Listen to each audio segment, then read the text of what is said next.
зборував за политичките позиции на Трамп, кои што ги постојано актуализираше во текот на целата изборна кампања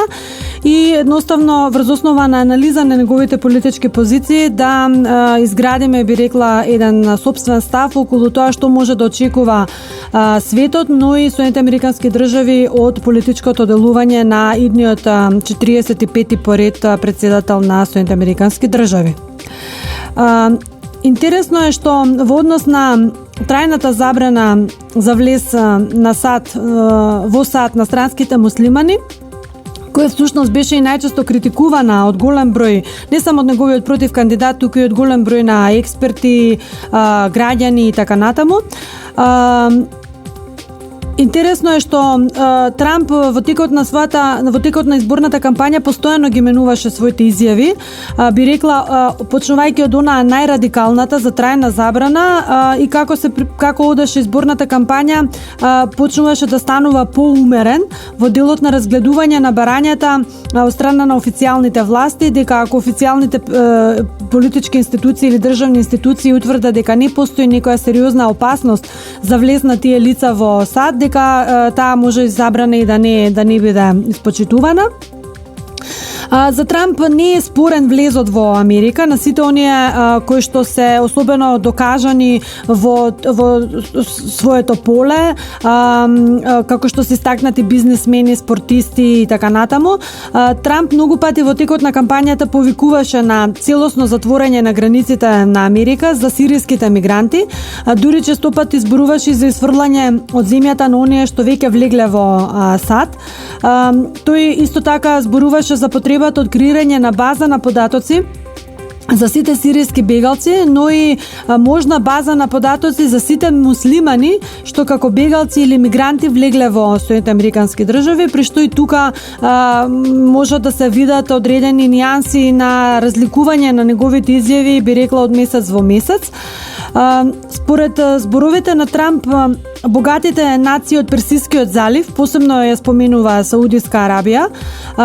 треба да платат за тешко зачуваната така наречена сигурна зона во Сирија и интересно е неговото видување за идејата поврзана со затворање на некои од џамиите во Соединените американски држави. Тој често пати повторуваше во текот на изборната кампања дека е отворен за оваа идеја и дека е подготвен да ја реализира истата, мислејќи на затворање на голем број џамии во голем број федерални единици во Соединените американски држави. Интересно е исто така што тој се заложи никогаш да не земе одмор, додека им служи на своите граѓани како претседател на Соединените американски држави, потенцирајќи потребата постојано да се работи за интересите на американците, што представува, би рекла, прв ваков пример од останати председателски кандидати да јавно кажа дека буквално нема да престане да работи се додека не ги исполни сите ветувања дадени на американските граѓани. Исто така, она што е интересно е што Трамп вети дека ќе го истражи до детали случајот со злоупотребата на приватниот имейл сервер на Хилари Клинтон, додека таа била на служба државен секретар, па дури во една од дебатите јавно кажа дека ќе ја затвори Хилари заради пропустите што ги имала во текот на вршењето на функцијата државен секретар. Секако тоа нема да може да го направи без за тоа да постои и судска пресуда во која што ќе биде Хилари Клинтон обвинета, односно осудена дека е виновна за сторена злоупотреба на службената положба. Исто така, оно што е интересно е дека Трамп вети дека медицинската марихуана ќе биде широко достапна за пациентите, посебно оние тешко болните, дека ќе им дозволи на сите федерални држави да одлучат дали сакаат целосно да легализираат марихуаната или не, медицинската марихуана. Исто така, она што е интересно што посебно пробуди интерес кај НАСА и кај другите агенции и служби поврзани со вселенското истражување е што Трамп вети дека ќе ги намали, па дури и целосно ќе ги укине средствата за вселенско истражување, додека Америка финансиски не закрепне. Но она што е посебно интересно е што понуди еден допадлив предлог, би рекла, со кој ги охрабрува приватните иницијативи во делот на вселенското истражување. Значи, едноставно ќе го пушти каналот, би рекла, на приватно партнерство, односно приватни иницијативи за вселенско истражување и наука. Она што е посебно интересно за мене како правник е што Трамп најави голема реформа во Врховниот суд на Америка. Тој вети дека во него место ќе има само за најдобрите правници во Америка. Со оглед дека претседателот на САД е тој што одлучува за изборот на врховните суди, а секако за нивниот избор потврда треба да бара од Сенатот. Тоа значи дека Врховниот суд на САД во мандатниот период на Доналд Трамп навистина ќе доживее многу персонални промени, но се надевам и промени во делот на квалитетот на работењето на Врховниот суд. Значи се надевам и на промени што ќе донесат до новини во делот на судската работа на овој највисок судски орган во Федерацијата. Трамп исто така вети дека федералната единица Ајова ќе продолжи да биде домаќин на првиот номинацијски избор на претседателските кандидати, односно дека ќе продолжи традицијата караванот на претседателските избори да започнува секогаш од Ајова.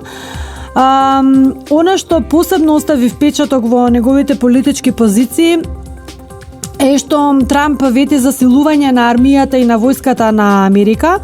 или како што има кажано, цитирам, да ја направиме армијата на САД толку голема, толку силна и толку моќна, што никој нема да може да игра игри со нас, американците. Она што се очекуваше од Доналд Трамп, но тој јавно го најави на сите негови настапи во изборната кампања, е дека тој ќе биде многу политички непредвидлив, или кажано со неговите зборови, никој нема да може да не фати, затоа што јас сум толку непредвидлив, што едноставно не може да ме прочита никој, мислејќи пред се на светските политичари. Посебно интересен ставот на Трамп во однос на односите со Русија и интересна неговата констатација или неговиот став дека ќе дозволи на Русија да се справи со исламската држава во Сирија, мислејќи на ИСИС, при што тој вели дека и тој ќе работи или ќе работи заедно со рускиот претседател Владимир Путин, да, како што рече, ги уништиме нашите заеднички непријатели. Според него уништувањето треба да биде преку бомбардирање на нафтените полиња кои што се контролирани од исламската држава, и откако ќе бидат заземени од американската војска, односно од американската армија, треба самите воени ветерани да го поделат профитот меѓу себе, како оние што учествувале во битките за заземање на нафтените полиња, така и поделба на профитот меѓу членовите на семејствата на загинатите ветерани кои загинале во текот на борбите, што представува еден интересен предлог, но пред се интригантен предлог, особено за соучеството на Америка со руските сили за борбата против исламската држава. Идејата за ваквиот став, вели Трамп, е да се таргетираат и да се убијат и роднините на терористите на ИСИС. Исто така тој предлага и затварање на делови од интернет пристапите или можностите преку интернет порталите или интернет мрежите да се регрутираат американски деца од страна на терористите на исламската држава за своји цели и потреби, што е исто така едно од големите ветувања на Трамп, дека ќе направи се, особено во делот на заштитата, да не може да американските деца да бидат злоупотребени за терористички цели.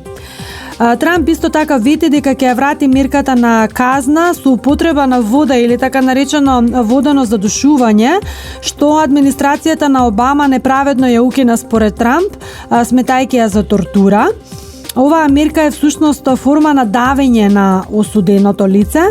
кое Трамп ја најавува за сите оние што ќе бидат фатени во вршење на терористички акти. И сега прашањето е кој е тука посуров во политичкото делување или во казнената политика, дали Трамп или Ердоган, одлучете сами.